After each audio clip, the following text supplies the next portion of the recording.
So hello dear student, কেমন আছো? I hope প্রত্যেকে শুধু ভালো নয়, ভীষণ ভালো আছো। স্ক্রিনের ওপর একটা কোশ্চেন দেখা যাচ্ছে। এই প্রশ্নটা প্রথমে আমরা মন দিয়ে পড়বো, বুঝবো, তারপর অঙ্কটা করবো। ওকে, কি বলেছে দেখো। দুটি বৃত্তের কেন্দ্রে দুটি সমান চাপ 45 ডিগ্রি ও 70 ডিগ্রি কোণ উৎপন্ন করে। বেশ, তাদের ব্যাসার্ধের অনুপাত কত? ঠিক আছে, এই প্রশ্নটা ডিসকাস করার আগে আমি একটা সূত্র লিখছি এখানে। কি সূত্র? চাপ সমান, মানে বৃত্তচাপ সমান, বৃত্তচাপ সমান কি বৃত্তচাপ সমান কি বৃত্তচাপ সমান হচ্ছে থিটা ইন্টু আর, আর মিন ব্যাসার্ধ। এইটা একটু মনে রাখতে হবে। এটা বৃত্তচাপটা নিয়ে যখন ডিসকাস করব ডেফিনেটলি সেখানে ভালো করে ক্লিয়ার করে দেবো। ওকে, এবার দেখো 45 ডিগ্রি, এটাকে যদি আমি রেডিয়ানে কনভার্ট করি তাহলে কি হবে?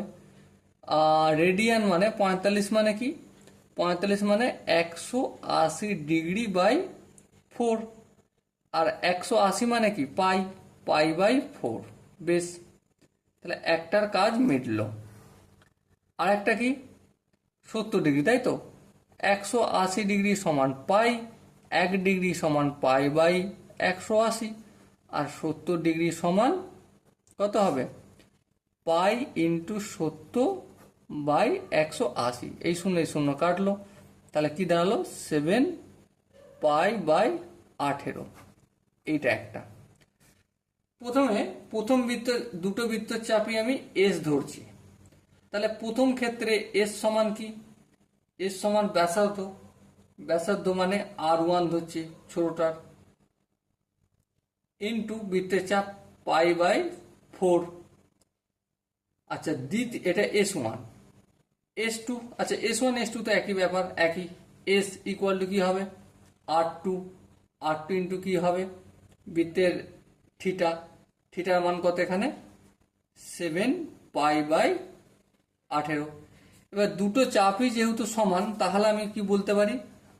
R1 into π/4 equal to R2 into 7π/18। এটা লিখতে পারি? হ্যাঁ, লিখতে পারি, কারণ প্রশ্নতেই বলে দিয়েছে চাপ দুটো সমান, তাই না? তাহলে R1টা থাকলো, আর এখানে R2টা গুণের আকার আছে, অপোজিট দিকে আসলে ভাগের আকার করলাম। সেটা কি আসলো?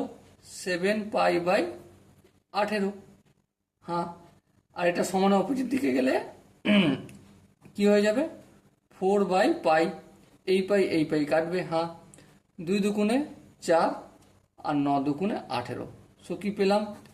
7 দুগুণে 14/9। তাহলে R1/R2 সমান 14/9। তাহলে R1 use to R2 equal to 14:9। ওকে, বুঝাতে পারলাম কি?